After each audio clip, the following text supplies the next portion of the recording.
행복한 부부 그리고 복된 가정이 되려면 가장 먼저 하나님을 잘 모셔야 됩니다. 따라서 행복한 부부, 복된 가정은 하나님을 잘 모실 때 이루어진다.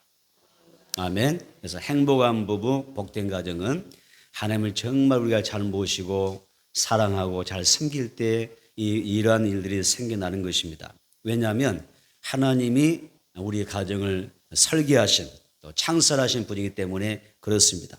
하나님이 우리 가정을 주관하실 때, 주관해 주실 때 우리는 평안을 얻게 되고요. 또 위로와 소망을 누릴 수가 있습니다. 오늘 여러분의 가정에 하나님이 친히 임재하여 주셔서 성령으로 충만히 기름 부어주시고 또 하나님이 잘 다스려 주시고 많은 은혜를 부어주시는 그런 귀한 자리가 되기를 축복합니다. 우리 가정은 소중합니다. 가정은 소중합니다. 하나님을 경외하며 사는 믿음의 사람들은 가정의 소중함을 아는데 그 소중함을 어떻게 하죠? 소중함을 어떻게 우리가 나타내며 살죠? 부모님을 공경하고. 가정이 소중한데 우리는 자녀들을 그냥 양육하는 게 아니라 그냥 뭐 사교육이라든지 세상 교육 어떤 공부만 시키는 게 아니라 무슨 교육 시켜야 돼요? 신앙의 교육을 해서 잘 신앙적으로 양육하는 것을 중요하게 여깁니다. 가정에 여러분이 정말 믿음의 삶으로서 가정이 소중하다면 먼저 부모님을 공경하고 자녀들은 무엇으로 양육해야 돼요? 신앙으로 양육하고. 자, 이렇게 양육해야 되는데 가정이 소중하다면 가장 중요한 게 뭐냐면 부부관계입니다. 성경에 보게 되면 최초의 가정을 소개하고 있는데 아담과 하와죠. 그래서 하나님 인간 최초의 사람 아담과 하와를 창조하시는데 가장 먼저 가정을 주셨어요. 그래서 최초의 가정은 아담과 하와 이 부부로부터 시작이 됐죠. 아담과 하와의 그 위에 누가 있었어요? 부모님이 계셨어요? 없었어요. 자녀도 없었어요. 최초의 가정의 출발은 부부로부터 출발이었어요. 다시 말하면 우리에게 정말 부모님이 소중하고 또 자녀도 귀하기 때문에 우리가 이렇게 사랑하고 잘 이렇게 우리가 함께 해야 되겠지만은 가정에서 정말 내 가정 행복하고 복된 가정 되려면 부부관계를 더 중요시 여겨야 돼요. 부부관계가 무너져 버리면 부모님 우리가 공경할 수가 없어요. 부부관계가 무너지면 우리가 내 자녀들의 신앙으로 양육하기 어려워요. 그래서 가정의 기초는 부부라는 것. 가정의 출발도 부부라는 것. 이걸 여러분들이 생각을 하시면서 내 가정이 정말 이렇게 좋은 가정 되려면 부부가 함께 내 가정의 기초를 잘 다져가는 그런 모습이 필요하다는 것입니다. 하나님은 여러분이 행복한 부부 또 복된 가정을 지금도 이루어가기를 원하고 계십니다. 첫 번째 따졌습니다. 가정은 하나님이 주신 선물이다. 다시 한번 가정은 하나님이 주신 선물이다. 하나님은 최초의 사람 아담을 창조하셨을 때 가정을 세우셨습니다. 가정을 주신 이 아담에게 주신 이유가 뭐라고 생각하세요? 가정을 하나님이 왜 가정을 아담에게 주셨을까요? 애롭지 않도록 사람이 고독하지 않도록 행복하게 살아갈 수 있는 그런 인생의 아름다운 그 모습과 질을 주기 위해서 그렇게 창조하셨습니다. 그리고 이 부부를 주셨던 이유로 가정을 주셨던 이유가 뭐냐면 사명을 다하라고 주시는 것입니다. 창세기 2장 18절에 봅니다. 창세기 2장 18절. 창세기 2장 18절. 읽어보겠습니다. 시작. 여호와 하나님이 이르시되 사람이 혼자 사는 것이 좋지 아니하니 내가 그를 위하여 돕는 뱃별을 지으라 하시니라. 자, 여기서 밑줄 보세요. 사람이 혼자 사는 것을 좋지 않게 보셨다 그랬어요. 하나님은 이 아담 혼자 살아갈 때 먼저 아담을 창조하셨을 때 사람이 혼자 사는 것이 좋지 않다 이렇게 말씀하셔요. 그래서 혼자 사는 것이 좋지 않으니 밑줄을 내가 그를 위하여 돕는 배필을 지르라 이렇게 말씀하셔요. 하나님은 아담을 지으신 후에 아담이 혼자 사는 것을 좋게 여기지 않았어요. 그래서 아담을 위해서 돕는 배필인 여자를 만들어서 가정을 세워주셨죠. 여기 혼자 사는 것이 좋지 않게 보였다 이 말은 뭐냐면 이 말씀을 주셨는데 돕는 배필을 주시지 않습니까? 그래서 좋지 않다라는 뜻은 이런 뜻이었어요. 선하지 못하다 그런 뜻이 있고요. 복되지 못하다 이런 뜻이 있고 유익하지 못하다 이런 뜻이에요. 사람이 혼자 사는 것이 좋지 않다. 이건 선하지 않다. 선하지 않다. 복되지 못하다. 유익하지 못하다. 이런 표현이었습니다. 그리고 돕는 배필이라는 이 뜻에는 어떤 뜻이냐면 알맞은 조력자, 협력자를 주신다는 뜻입니다. 아담이 홀로 살아갈 때에 정말 하나님께서 아담을 안쓰럽게 여기시고 아담을 도우시는 협력자, 조력자를 지어주셨던 것을 알 수가 있습니다. 하나님은 최초의 사람 아담을 흙으로 창조하셨습니다. 그러나 하와는 아담이 흙으로 창조된 것과는 다르게 아담은 흙으로 창조되었잖아요. 그럼 하와는 뭘로 창조됐어요? 무엇으로 창조됐어요? 흙으로 창조됐어요? 아니죠. 아담의 갈빗대로 창조되었어요. 차이가 있어요. 아담은 흙으로 하나님이 창조하셨지만 하와는 아담의 갈빗대를 취하여 만드셨다고 말씀하셔요. 그 이유가 뭐냐? 창세기 2장 23절 볼까요?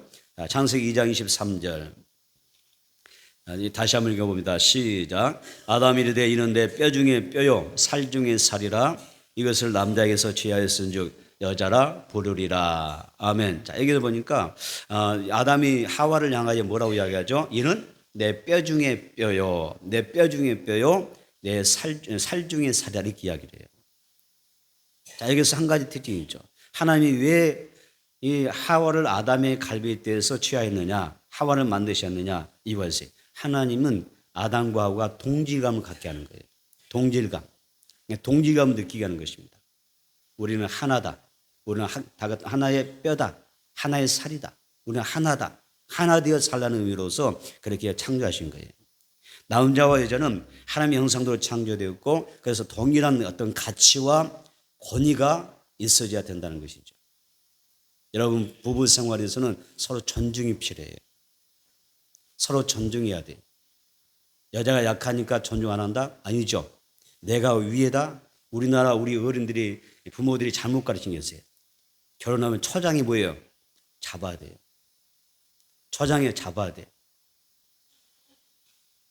초장에 못 잡으면 평생 고생해.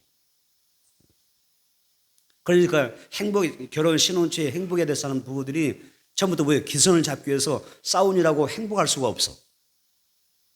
첫날부터 우는 사람도 생겨. 그렇죠? 내가 이러려고 결혼했나? 행복하려고 했지.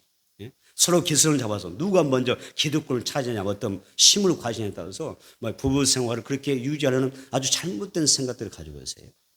그런데 하나님은 부부를 주실 때 가정일 때 그렇게 하잖아요. 서로 존중해라. 이런 내 뼈 중에 뼈요 살 중에 살이라. 서로 존중해라. 서로 인격적으로 대하라. 가장 중요한 부부 생활에 있어서 행복한 부부가 되려면 자존심을 내려놓아야 돼요. 자존심은 밖에서 세우는 거예요. 집에 들어와서 자존심 세우지 마세요. 그렇죠? 부부 생활에서 자존심 때문에 싸워요. 자존심 때문에 화해하지 않아요. 자존심 때문에 미안합니다. 내가 잘못했어요. 용서해 주세요. 내가 앞으로 더 잘할게요. 이런 말을 못해요. 그렇죠? 내가 잘못한 줄 알면서도 이 입에서 나오질 않아요. 자존심, 쓸데없는 자존심. 남자의 자존심은 밖에 있는 거예요. 따라서 남자의 자존심은 집 밖에서 있다. 집 안에 들어와서 자존심 내주는 사람은 많이 깨달아야 돼요. 부부관계에서 무슨 자존심이 필요해요? 왜 미안하다 말하지 않아요? 내가 잘못했다 말하지 않아요? 내가 먼저 양보하지 않습니까? 왜 그냥 막 뭔가 무엇을 억누르서도 이겨야만 내가 뭐 이기는 것처럼 내가 잘 승리하는 것처럼 영적 승리도 아니지만 이런 그런 생각이 치우쳐서 합니까? 그 잘못된 거예요. 부부관계에서는 자존심 필요가 없어요. 여러분 특별히 남자 여러분 집에 들어와서 부부관계 절대 자존심 내쓰지 마세요. 져주세요. 지는 게 이기는 거예요. 대답하면 안 하십니까? 다섯입니다. 아내에게 지는 것이 진짜 이기는 것이다. 이기려고 하지 마세요. 싸워서 이기려고 하지 마세요. 잘못된 거예요. 그래서 하나님은 서로 존중하고 인격적으로 대하고 또 사랑하고 아껴주고 배려해주는 그런 부부관계를 아담과 하와를 통해서 말씀하고 있는 거예요. 하나님은 사람이 애롭지 않고 정말 행복하게 살 수 있도록 알맞은 조력자를 주시고 협력자로서 아내를 주셨잖아요. 남자와 여자를 만드시고 가정을 세워주셨어요. 그래서 행복하고 또 정말 우리가 인생을 살아가면서 기쁜 그런 삶을 살아가는 그런 삶을 허락해 주셨어요. 교수 작가인 플로렌스 퍼링턴이라는 사람이 이런 글을 쓴 것을 보았어요. 참된 가정, 이런 글을 썼어요. 참된, 어떤 가정이 참된 가정이냐? 그는 참된 가정 이렇게 묘사하고 있어요. 참된 가정은 체육관이다 그랬어요. 참된 가정은 체육관이다. 아이들은 가정을 통해서 뭘 배운다는 거죠? 건강을 배운다는 뜻이에요. 참된 가정은 체육관이다. 내 가정이 체육관 돼서 여기에서 건강한 자녀들을 양육하는 거예요. 따라서 합시다. 참 가정은 체육관이다. 내 가정에서 뭘 배워야 돼요? 건강을 배워요. 정신도 건강해야 되고 육체도 건강해야 되고 생각도 사고하는 것도 사는 그 어떤 것을 건강하게 만들어주는 체육관이 되어야 한다는 이야기예요. 아이들이 많이 그 불량 소녀들이라든지 방황하는 청소년들이 나오는 이유가 가정의 체육관이 되지 못하기 때문에 그러죠. 교육을 제대로 못 받았거든요. 가정생활을 어떻게 해야 되는지, 내가 어떻게 의무를 다하고 역할을 감당하고 가정을 위해서 헌신해야 되고 사랑해야 되는지 배우지 못하기 때문에 체육관이 되지 못하기 때문에 아이들이 삐뚤어져 가는 거예요. 또 하나는 뭐라고 이 양반이 이야기하냐면 참된 가정은 등대다 그랬어요. 등대다. 참된 가정은 등대다 그랬어요. 가정을 앞으로 살아가면서 많은 시련도 오고 환난도 오고 풍파가 일어나잖아요. 많은 그런 엄청난 어려움이 생겼을 때 내가 앞으로 항해할 수 있도록 항해할 수 있도록 정확히 내가 어려움을 극복하고 나갈 수 있는 뭐가 돼요? 빛을 비추어주는 등대가 돼야 된다 그랬어요. 가정은 등대다. 참된 가정은 토론의 장이다 그랬어요. 다시 한번 따서 참된 가정은 토론의 장이다. 예. 가정은 토론의 장이 되어야 한다 그랬어요. 솔직하게 서로의 생각이나 의견과 그 마음들을 함께 나누면서 어떻게 서로의 어떤 어려움들을 상황들을 우리에게 털어놓으면서 여기에서 방향을 찾고 답을 찾을 수 있는 해결의 신발을 찾을 수 있는 그런 토론의 장이 되어야 한다 그랬어요. 근데 어떤 어려움이 있고 좀 환란이 있고 정말 내가 괴로운 일이 있는데 누구에게 말할 수가 없어요. 가정에 와서조차도 말하지 못해요. 내가 지금 이런 고민이 있습니다. 이런 걱정이 있습니다. 이런 문제가 있습니다. 어떻게 하면 좋을까요? 토론회가 없어요. 그러면 그 가정에서 도대체 무슨 답을 찾겠어요? 여러분의 가정이 토론회장이 되기를 바랍니다. 인생의 토론회장이 되기를 바랍니다. 신앙의 토론회장이 되기를 바랍니다. 그래서 이러기 위해서부터 우리가 어떤 많은 것을 얻을 수 있다는 거예요. 그 다음에 이분이 또 뭐라고 이야기하냐면 참된 가정은 고향의 항구이다 그랬어요. 떠난 지 아무리 우리가 오래됐다 할지라도 다시 돌아올 때는 여기서 진정한 안식을 얻을 수 있는 그런 가정이 되어야 한다는 거죠. 멀리 떠났던 객지로 떠났던 자녀들이 어느 날 다시 올 때가 있잖아요. 이 아이들이 왔을 때 뭘 느껴야 돼요? 안식을 누려야 되죠. 떠나 있으나 가까이 있으나 멀리 있으나 항상 우리 집은 똑같아. 우리 집은 늘 복잡해. 마음에 평화가 없어. 안식을 누리지 못하면 어떻게 돼서 가정이 뭐가 되겠어요? 그래서 여러분 참된 가정은 고향의 항구이다 그랬어요. 아무리 힘들고 정말 인생의 버거운 가운데 있을지라도 내가 집에 또 와서는 안식을 누릴 수 있어야 돼. 아, 편안하다. 그런 가정이 여러분 복되지 않겠어요? 돌아왔을 때 안식하는 그런 가정. 또 여러분 이분은 이 퍼링턴이 이렇게 말합니다. 참된 가정이나 무엇보다도 하나님께 예배하는 거룩한 곳이다 그랬어요. 참된 가정이 어떤 가정이냐? 하나님께 예배하는 거룩한 현장이 되어야 돼요. 우리가 이렇게 주일이 되면 교회 나서 예배 드리잖아요. 예배 현장이 되고 있잖아요. 이게 끝이면 안 된 거예요. 교회 와서 예배 드리고 이렇게 하는 분이 우리가 경비하며 살아가지만은 교회를 떠나서 우리가 한 주간 살아갈 때 내 집에서 뭐가 이루어져야 돼요? 가정에서 뭐가 이루어져야 돼요? 예배가 이루어져야 돼요. 하나님은 그런 가정을 원하셔요. 그러니까 우리가 주일날 앞에 예배 드리는 이 한 시간의 예배로 내가 신앙을 다 했다 생각하지 말고 하는 내 삶이 예배다. 삶 자체가 신앙이라고 해서 생각하시면서 가정에서 뭐가 이루어져야 돼요? 예배가 이루어져야 돼요. 그 가정이 참된 가정이에요. 이만을 가정이죠. 목장 모임이 그런 거잖아요. 여러분의 목장 모임도 회복되기를 바라고 아직 회복되지 못한 목장들, 못한 분들은 먼저 교회에서부터 예배를 회복하기를 바라고 아멘. 내 가정이 하나님을 예배하는 거룩한 처소가 되기를 원합니다. 이런 것이 이루어져야 돼요. 성경에 보니까 가정에서 예배드릴 때 그 가정이 얼마나 많은 복 받습니까? 물론 공예배 가운데 하나님 역사하기도 하지만은 가정에서 예배드릴 때 하나님의 놀라운 기름 부음이 있었잖아요. 고넬의 가정도 하나님의 성령 기름 부음이 있었잖아요. 다 예수 믿고 구원받게 되잖아요. 성경에 서신서의 많은 교회들이 가정교회였거든요. 하나님 여기서 일하셨거든요. 그래서 여러분의 가정에도 예배가 있기를 바랍니다. 그리고 목자들에게 우리 가정에서 예배 한번 드려달라고 이야기하세요. 이것은요, 하나님 앞에 보장받는 복이 될 줄 믿습니다. 내가 한 번 한 번 예배 드리기 얼마나 중요한지 몰라요. 근데 1년 가도 365일 내 가정에서 예배 한번 드리지 못하는 그 가정 얼마나 캄캄합니까? 빛이 있고 소망이 있고 하나님의 영광이 있고 하나님이 축복하시는 축복의 통로가 열려야 되지 않겠습니까?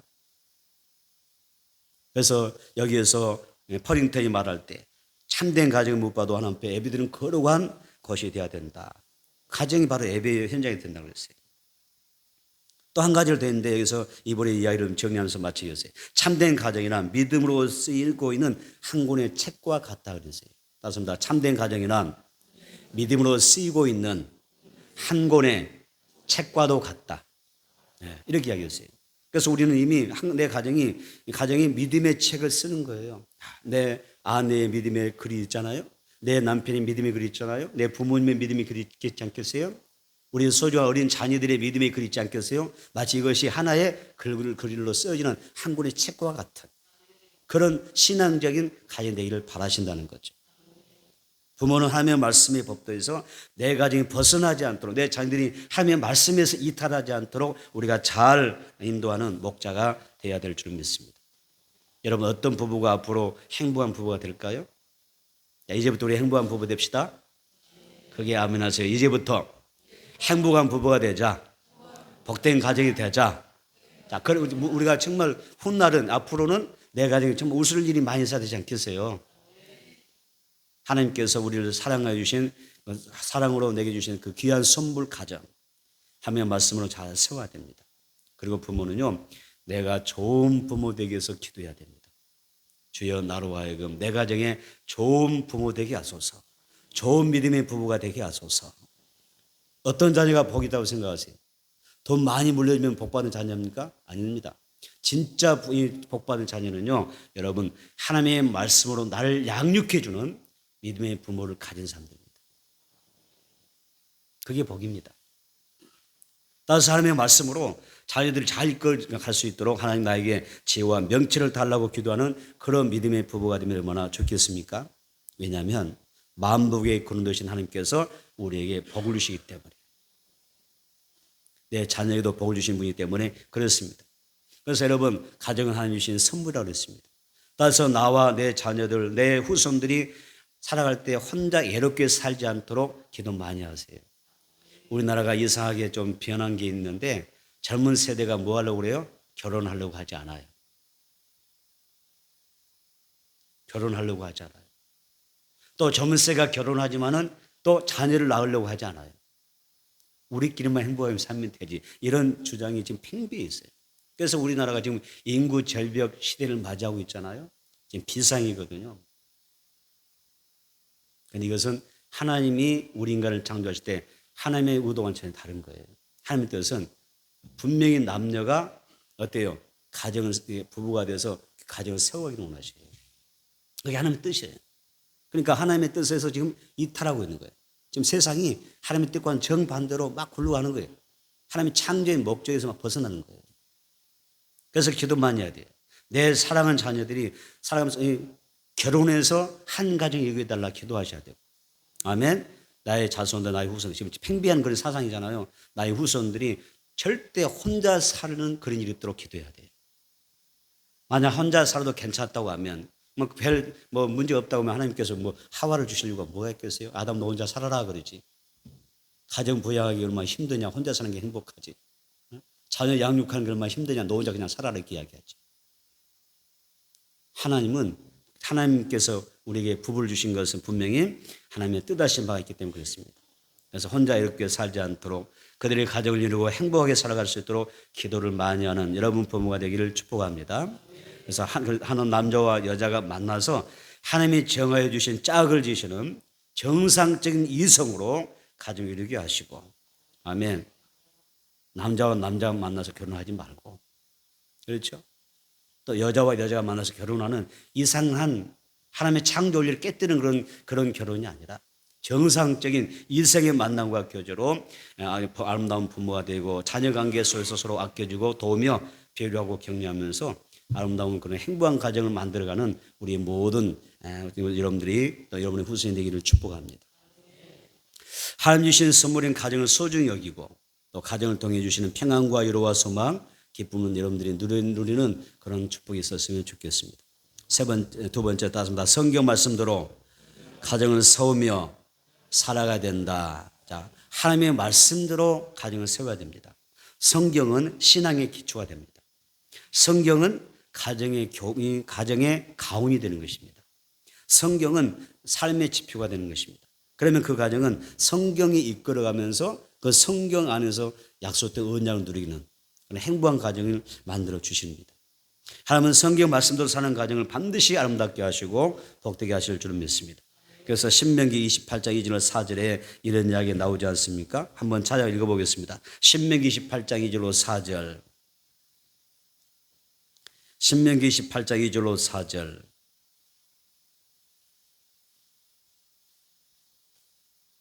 신명기 28장 2절로 4절입니다. 읽겠습니다. 시작. 내가 내 하나님 여호와의 말씀을 청종하면 이 모든 복이 내게 임하며 내게 이르니 성읍에서도 복을 받고 들에서도 복을 받을 것이며 내 몸의 자녀와 내 토지의 소산과 내 짐승의 새끼와 소와 양의 새끼가 복을 받을 것이며. 아멘. 자, 여기서 말씀의 요점이 어디죠? 뭐가 중요하죠? 2절이죠. 묻겠습니다. 여호와의 말씀을 청종하면 이 모든 복이 내게 임한다. 이렇게 말씀하고 있습니다. 여러분, 우리가 하나님 앞에서 복을 받으려면 어떻게 하라고 그랬어요? 하나님의 말씀을 청종하라 그랬습니다. 청종이 뭡니까? 하나님의 말씀을 잘 듣고 그 말씀대로 순종하며 사는 것을 청종이라 그러죠. 듣고 많은 것은 청종일 수가 없잖아요. 말씀을 잘 듣고 그 말씀에 순종하며 사는 것을 청종하다 이렇게 말할 수가 있죠. 그래서 하나님의 말씀에 청종하면 성경대로 사는 가정은 하나님 뭐라 하셨어요?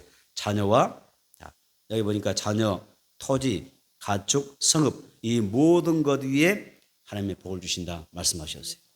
그러면 우리는 믿음의 사람들이죠.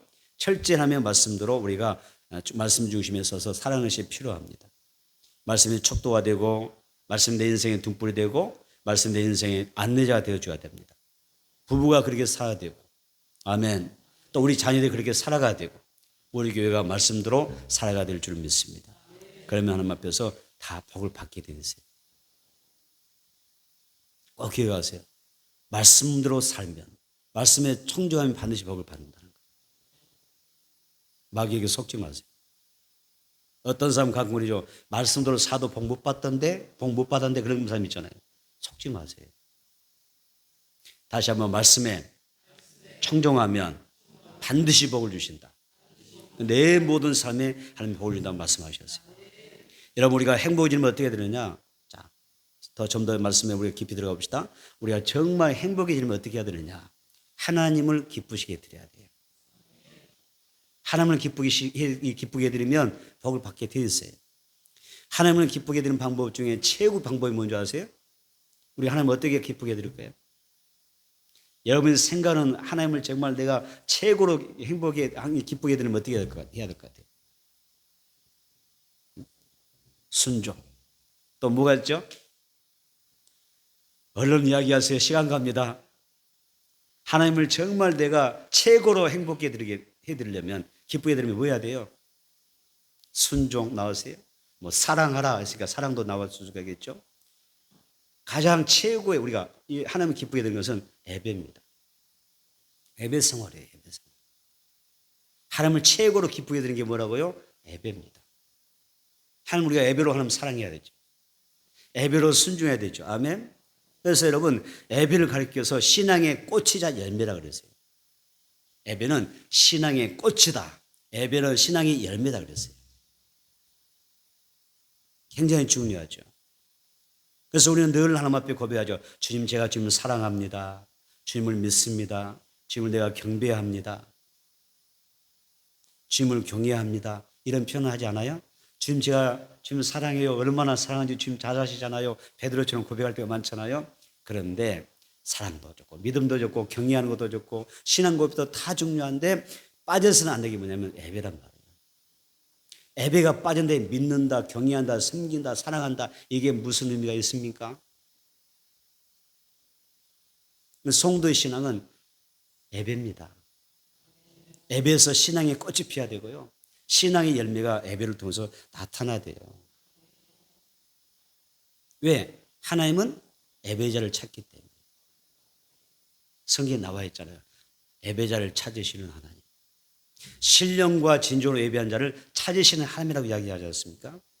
그래서 우리는 정말 하나님을 사랑하는 사람들이기 때문에 뭐 해야 돼요? 하나님을 기쁘게 드려야 되고 내가 어떻게 하면 기쁘게 될 수 있을까? 예배 생활에 최선을 다해야 되는구나. 예배 생활에 힘써야 되는구나. 이걸 기억해야 됩니다. 왜 예배가 중요합니까? 예배는 창조주 하나님 앞에 내가 엎드리는 자세입니다. 겸손과 섬김의 행위 때문에 중요한 것입니다. 우리 예배를 통하여 영광과 찬양 하나님 앞에 올려드리죠. 예배를 통해서 생명의 양식을 공급받습니다. 우리 예배를 통해서 기도로 하나님과 교제하게 됩니다. 우리는 예배를 통해서 내 몸을 드리고 마음을 드리고 시간 드리고 또 내 영과 물질을 드리는 그런 시간 같습니다. 그래서 예배는 신앙의 꽃이고 열매며 신앙생활의 종합 예술이라고 그랬습니다. 신앙생활의 종합 예술이다. 예배를 이렇게 이야기합니다. 그러므로 여러분이 진짜 구원받은 사람이라면 내가 진짜 예수 믿는 사람이라면 내가 성령으로 진짜 인도를 받고 있는 사람이라면 모든 예배 드리는 일에 힘써야 되는 것입니다. 이거 굉장히 중요합니다. 여러분 절대 놓치지 마세요. 참된 예배자에게 하나님은 성령과 능력을 부어주시고요. 복을 내려주십니다. 여러분 예배 생활에 성실할 필요가 있어요. 내가 예배 생활에 성실하게 임해야 내 개인도 가정도 하나님 앞에 은혜를 넘치게 공급받는 거예요. 아무리 좋은 물이 쏟아진들 생수가 공급된들 수도꼭지가 틀어져야 물이 나오는 것이지. 버튼을 눌러야 물이 쏟아지는 것이지. 그렇죠?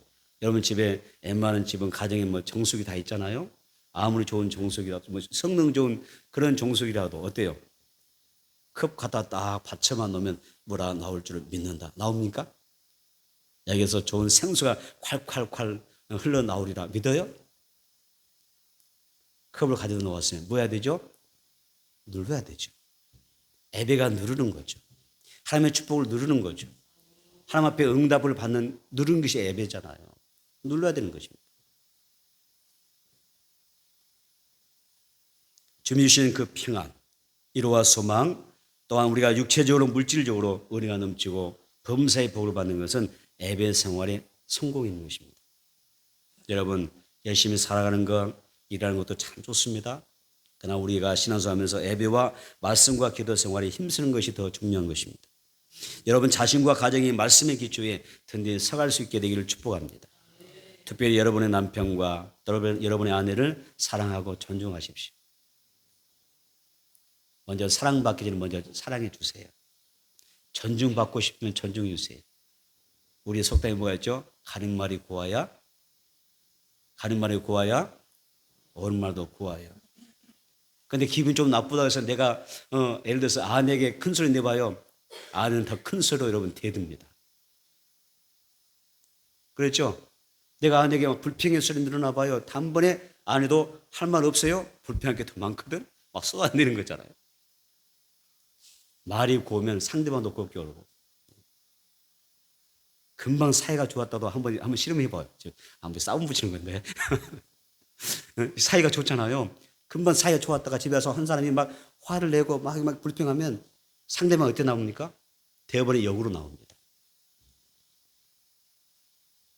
내가 행복하려면 내가 존중하고, 내가 행복하면 더 사랑하고, 내가 행복하면 좀 더 섬기고. 아멘. 내가 행복해지려 하니까 더 배려하고. 그래야 가정이 행복하는 거예요. 많이 느끼지 않으셨나요? 어때 소리쳤더니 더 크게 안 돌아오던가요? 결국 내가 더 해를 당하거든. 그럴 필요 없어요. 행복하게 삽시다. 부부생활 어떻게 하라고 제가 뭐라고 했어요? 절대 부부 생활에 자존심 내지 말아라. 자존심 내서지 말아라. 자존심은 밖에서 해라. 친구들한테 해라. 자존심은 사회생활 때 사용하고 집에서는 절대 자존심 내서지 말아라. 쳐라. 나섭니다. 지자. 저주자. 할 거야, 안 할 거요? 가정에서 부부 생활에 싸우는 것은 그거밖에 없어요. 자존심 내서도 이게 문제가 되는 거예요. 저주면 이게 가정에 평화가 있죠. 우리 가정에 주님 모시고 하나님의 보호 아래 행복하기를 축복합니다. 시편 128편입니다. 시편 128편 1절부터 6절까지 볼까요? 자, 시편 128편 1절로 6절. 시편 128편 1절로 6절 시작. 여호와를 경외하며 그의 길을 걷는 자마다 복이 있도다. 내가 내 손이 수고한 대로 먹을 것이라. 내가 복되고 형통하리로다. 내 집 안방에 있는 내 아내는 결실한 포도나무 같으며 내 식탁에 둘러앉은 자식들은 어린 감람나무 같으로다. 여호와를 경외한 자는 이같이 복을 얻을 것이로다. 여호와께서 시온에서 내게 복을 주실지어다. 너는 평생에 예루살렘의 번영을 보며 내 자식의 자식을 볼지어다. 이스라엘에게 평강이 있을지어다. 이 말씀의 요점이 뭐죠? 1절과 4절입니다. 무슨 말이에요? 하나님을 경외하며 그의 길을 걷는 자마다. 자, 그의 길을 걷는다는 이야기 뭐냐면 말씀 따라 사는 자마다 이런 이야기예요. 하나님을 경외하며 말씀 따라 사는 자가 복이 있다고 그랬어요. 하나님을 사랑하며 잘 섬기며 또 말씀에 순종하는 가정은 어떤 복 받느냐? 3절에 여기에서 이 요약에서 나오는데 내 집 안방에 있는 내 아내는 결실한 포도나무 같으며 내 식탁에 둘러앉는 자식들은 어린 감람나무 같으리다 그랬어요. 하나님을 사랑하고 잘 섬기고 말씀에 순종하는 가정은 행복한 가정이 됩니다. 여러분의 가정이 복되고 정말 아름다운 가정 되기를 축복합니다. 하나님의 복 주십니다. 세 번째는 성령으로 함께 동력하며 사명을 감당하는 부부가 되어라. 이 부부가 행복한 부부들한 것입니다. 창세기 2장 19절 볼까요? 창세기 2장 19절. 창세기 2장 19절. 시작. 여호와 하나님이 흙으로 각종 들짐승과 공중에 각종 새를 지으시고 아담이 무엇이라고 부르나 보시려고 그것들을 그에게로 이끌어 가시니 아담이 각 생물을 부른 것이 곧 그 이름이 되었더라. 밑줄. 아담이 무엇이라고 부르나 보시려고 그것들을 그에게로 이끌어 가시더라. 하나님의 흙으로 각종 들짐승과 공중의 새를 다 지으시고 그리고 나서 그냥 놔둔 게 아니죠. 아담에게 다 이끌고 왔어요. 그리고 뭐 하라고? 그 각자에게 이름을 지어주라는 것이었어요. 창세기 1장 28절에 하나님이 그들에게 복을 주시며 하나님이 그들에게 이르시되 생육하고 번성하여 땅에 충만하라. 땅을 정복하라. 바다의 물고기와 하늘의 새와 땅에 움직이는 모든 생물을 다스리라 하시니라. 이런 말씀이었어요. 이 이야기는 이런 뜻이 담겨 있어요. 하나님은 그들에게 남자와 여자에게 모든 생명을 다스리는 사명을 주신 것이에요. 이름을 지으라는 이야기는 다스리라 사명 주는 것입니다. 하나님은 부부가 함께 신앙순응하면서 주님과 복음을 위해서 하나 되라는 거예요. 그리고 주님의 몸된 교회를 위해서 성령님과 함께 동력하면서 사명을 감당하기 원한다. 이런 표현이란 말이에요. 하나님은 첫 가정인 아담과 하와에게 사명 주셨습니다. 그 사명은 누구를 대신하여? 하나님을 대신하여 하는 사명이었습니다. 바다의 물고기와 하늘의 새와 각축과 그 다음에 온 땅에 기는 모든 생물들을 다스리게 하십니다. 아담은 하나님 맡기신 사명을 잘 지키기 위해서 각 생물의 이름을 다 지어줍니다. 여러분, 사람이 자기 자녀 몇 명의 이름만 지으려고도 쉬운가요? 쉽지 않죠. 이름 지은 게 쉽잖아요. 가끔 제가 이렇게 그 이름을 지어달라는 분들이 있어서 이름을 지어준 경우가 있는데 쉽지 않아요. 그냥 지어줄 수가 없잖아요. 성경적으로 믿음을 담아서 하나님의 언약을 담아서 아니면 하나님의 꿈과 비전을 담아서 이름을 지어줘야 되기 때문에 굉장히 기도하면서 심사숙고하는 경우가 많아요. 그래서 이름 하나 지면서 야, 참 이름 하나 짓기 힘들다 이럴 때가 많아요.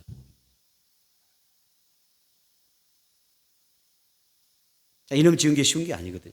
그런데 아담은 어땠어요? 그 많은 그 많은 생물들, 모든 가축들, 기어다니는 그 곤충들까지 다 이름을 지어줄 때, 벌레들 이름까지 지을 때 얼마나 힘들었겠어요.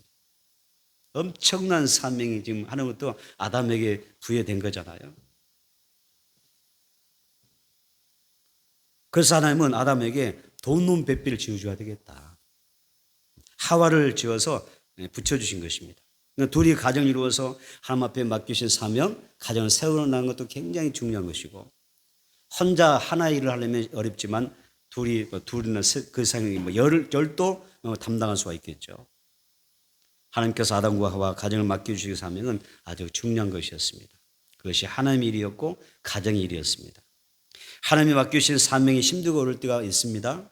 그러나 그 사명이 오히려 자신에게 큰 복이 되는 것입니다. 하나님은 사람이 먹고 놀고 사는 것만 말씀한 게 아니죠. 사명을 잘 감당하라고 말씀하십니다. 사람은 일하면서 성취감을 맛보는 것입니다. 그렇죠? 일하면서 성취감 느껴요. 열매도 없고 재산도 늘어나고 행복을 맛볼 수가 있습니다. 삶을 살아가면서 할 일 없다면, 직장도 없고 누가 와서 일해달라고 한 사람이 있다면 여러분 굉장히 힘들어합니다. 제가 아는 어떤 분이 61살, 61세, 2세에 은퇴를 했대요. 은퇴하고 나서 한 2달은 그렇게 재미가 있었대요. 2달 정도는. 직접 이야기하더라고요. 62세에 은퇴를 했는데 한 2달은 너무너무 좋았대요. 쉬기도 하고, 그다음 가보지보다도 가보기도 하고 했는데 2달 넘어서부터는 죽겠더래요. 그냥 심심해서, 지루해서 앞으로 뭐 하며 살아야 되냐 이런 생각이 들어오는데 너무너무 괴롭기 시작하더라는 거예요. 한 2달 쉬었더니 못 쉬겠더래요. 그래서 다시 소일거를 찾아서 일하기 시작했다 이런 이야기를 하더라고요. 여러분, 일하는 게 복이에요. 여러분, 건강한 게 복입니다. 일할 수 있는 게 복입니다. 일할 수 없을 때가 되면요, 여러분 지루해서 못 삽니다. 여러분, 이 신앙생활도 마찬가지입니다. 신앙생활도 마찬가지입니다. 믿음의 삶도 나에게, 우리 부부에게 하나님의 뭔가 맡겨주실 때가 행복한 것입니다. 영적인 일을 할 수 없다면 얼마나 여러분 지루하겠어요? 어렵겠습니까? 내가 하나님의 교회에 나와서 일할 수 있다는 것, 맡겨주신 사명이 있다는 것, 직분이 있다는 것, 나도 교회 와서 일할 수 있다고 하는 것이 있는 것이 얼마나 큰 복인 줄 여러분들이 아셔야 됩니다. 우리가 끝까지 놓치지 말아야 될 것은 가정에 대한 삶이 있는데 생명을 돌아보는 것입니다. 하나님께서 아담과 하와 가정에 맡겨주신 사명이 뭐냐면 생물을 다스리게, 이 아담과 하와가 생물을 다스리게 하신 것처럼 우리 모든 가정들에게 주신 그 사명이 있는데 그것은 가족의 생명을 돌보는 것입니다. 우리는 가족이 예수를 믿어야 되죠. 또 내 가족이 예수 믿고 영원한 생명을 얻을 수 있도록 끝까지 가족군의 그 사명을 감당하는 게 우리의 몫이라는 것입니다. 가정을 세워주신 하나님의 뜻은 한 몸을 이루어서 내 가정의 자녀들이 경건한 자손이 되는 것입니다. 부모는요, 자녀를 낳아서 길렀다고 해서 온전한 부모가 될 수가 없어요. 하나님의 말씀하는 부모는요, 믿음의 부모는 경건한 자손을 얻는 것입니다. 여러분의 자녀가 경건한 자손 되기를 원합니다. 믿음의 자녀 되기를 원합니다. 하나님을 경외하는 자녀 되기를 원합니다. 하나님을 사랑하는 자녀 되기를 원합니다. 내 자녀가 하나님을 예비하는 자녀 되기를 원합니다. 힘들고 어려울 때 하나님의 절에 나와서 기도하는 경건한 자손 되기를 원합니다. 그런 경건한 자손을 길러내는 게 부모의 몫입니다. 그게 부모의 사명입니다. 22절, 25절 보면 하나님께서 남자를 위해서 여자를 만드시고 둘이 한 몸을 이루어서 부부가 되게 하셔서 가정을 만들어주신 내용이 나오지 않습니까? 그런데 여러분들 아까 읽었지만은 이런 내용이었어요. 하나님께서 아담을 깊이 잠들게 하셔요.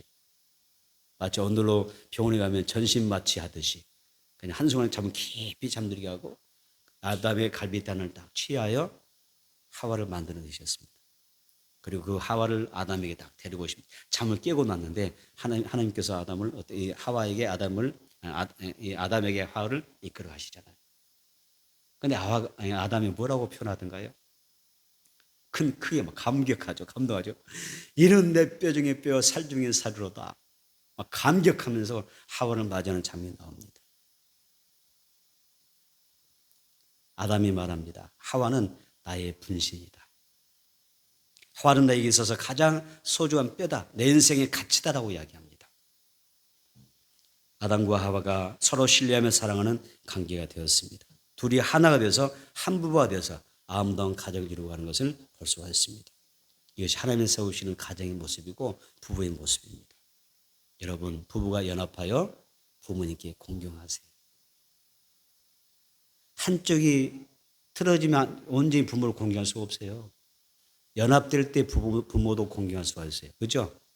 한 사람의 마음이 안 맞으면 절대 부모 공경하기 쉽지 않아요.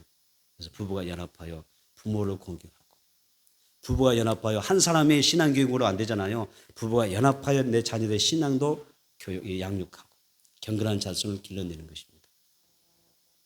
그리고 여러분, 가정은 부부입니다. 가정에서 부부를 가장 중요하게 여기세요. 부모님보다 내 아내를 더 소중히 여기세요. 자녀보다 내 아내를 소중히 여겨야 됩니다. 맞죠? 내 부모님보다 내 남편을 더 소중히 여기고 내 자녀보다도 내 남편을 소중히 여겨야 됩니다. 그게 정상적입니다. 가정은요, 부부로부터 시작합니다. 부부가 든든해야, 견고해야, 부부관계 든든해야 부모도 자녀도 언제 이룰 수가 있습니다. 어떤 사람 거꾸로만 생각하죠. 뭘 생각해요? 거꾸로. 부모님을 존경하게 여기고 자녀를 귀하고 사랑하는데 부부관계를 원만치 못합니다. 잘못된 것입니다. 가장 중요한 것은 부부입니다. 따라서 내 가정에 가장 중요한 것은 부부이다. 여기서부터 부모와 자녀를 생각하는 것입니다. 여러분, 행복한 가정, 복된 가정 꼭 이루시기를 축복합니다. 그래서 부부가 성령 충만하여 함께 동력함으로 교회를 세우고 가정을 세워나가는 그런 행복한 부부가 될 수 있다면 여러분의 가정에 앞으로 좋은 일들이 많이 나게 될 줄 믿습니다.